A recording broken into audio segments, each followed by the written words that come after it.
चलिए आज एक ऐसे सितारे की कहानी में चलते हैं जो 90 के दशक में शोहरत की बुलंदियों पर था और फिर अचानक जैसे अंधेरे में कहीं खो गया। ये कहानी है अनु अग्रवाल की। जरा एक पल के लिए सोचिए, क्या हो अगर आपकी शोहरत, आपकी यादें, आपकी पूरी की पूरी जिंदगी बस एक पल में हवा हो जाए। यही वो सवाल है जो हमें अनु अग्रवाल के उस असाधारण सफर पर ले जाता है जो सच में किसी फिल्मी कहानी से कम नहीं है। तो चलिए कहानी की शुरुआत करते हैं और जानते हैं अनु के उस दौर के बारे में जब वो एक बिल्कुल ही अलग तरह की स्टार बनकर उभरी थी। अनु अग्रवाल का जन्म 1969 में नई दिल्ली में हुआ और जानते हैं वो सिर्फ एक एक्ट्रेस नहीं थी, पढ़ाई में भी कमाल की थी। दिल्ली यूनिवर्सिटी से सोशियोलॉजी में गोल्ड मेडलिस्ट। ये कोई छोटी बात नहीं है। फिल्मों में आने से काफी पहले वो एक कामयाब मॉडल थी और एमटीवी के उन शुरुआती दिनों में वीजे भी रह चुकी थी। और फिर आया साल 1990 और एक फिल्म आशिकी। इस एक फिल्म ने सब कुछ बदल कर रख दिया। रातों रात अनु अग्रवाल हर घर का, हर दिल का हिस्सा बन गई। वो एक सेंसेशन थी। अनु का अंदाज ही अलग था। वो उस जमाने की टिपिकल बॉलीवुड हीरोइन जैसी वैसी नहीं थी।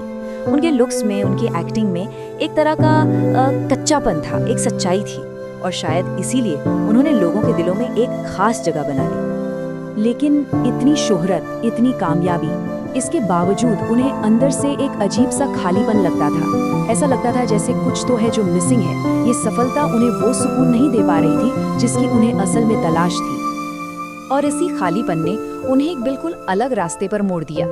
उन्होंने ग्लैमर की इस चकाचौंध भरी दुनिया से दूर योग की दुनिया में सुकून ढूंढने का फैसला किया।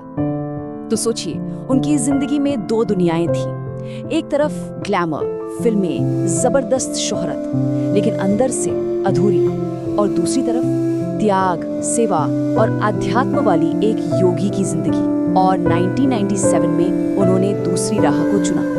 लेकिन कहानी का सबसे बड़ा, सबसे नाटकीय मोड़ आना अभी बाकी था। साल 1999, एक ऐसा साल जब एक जानलेवा हादसे ने उनकी जिंदगी को हमेशा हमेशा के लिए बदल दिया। वो पूरे 29 दिनों तक कोमा में थी। जी हाँ, 29 डेज।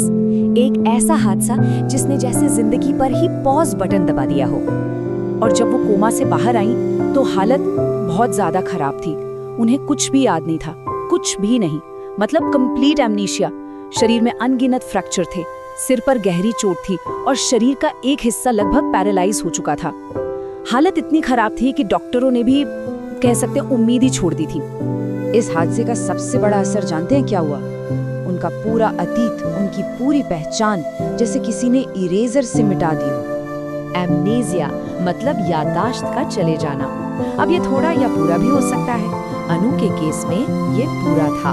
उन्हें अपनी शोहरत, अपना परिवार, अपनी एक्टिंग कुछ भी याद नहीं था।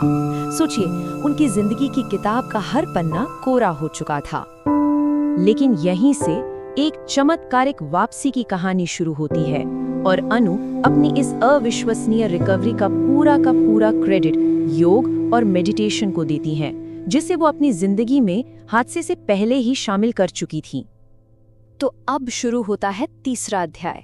ये कहानी है उस लड़की की वापसी की जिसने अपनी जिंदगी को जीरो से एक बिल्कुल नए मकसद के साथ फिर से खड़ा किया। उनका नया रास्ता कुछ ऐसा था।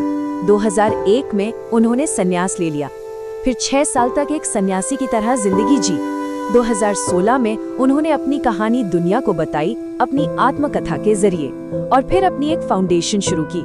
मतलब एक पूरी तरह से बदला हुआ जीवन। आजकल वो अपने अनु अग्रवाल फाउंडेशन के जरिए एक बहुत ही नेक काम कर रही हैं। उनका एक खास प्रोग्राम है अनु फन योगा। इसके जरिए वो जरूरतमंद बच्चों को मेंटल हेल्थ और स्ट्रेस से डील करने में मदद करती हैं। उनकी ऑटोबायोग्राफी का टाइटल ही अपने आप में पूरी कहानी कह देता है, an usual memoir of a girl who came back from the dead, यानी मौत के मुंह से वापस आई एक लड़की की असाधारण कहानी। इससे ज्यादा सटीक टाइटल हो ही नहीं सकता। तो आखिर अपनी जिंदगी को नए सिरे से बनाने का असली मतलब क्या होता है? अनु अग्रवाल की कहानी हमें सिर्फ हिम्मत की ही नहीं, बल्कि पहचान और सफलता के सही मायनों के बारे में भी बहुत कुछ सोचने पर मजबूर कर देती है।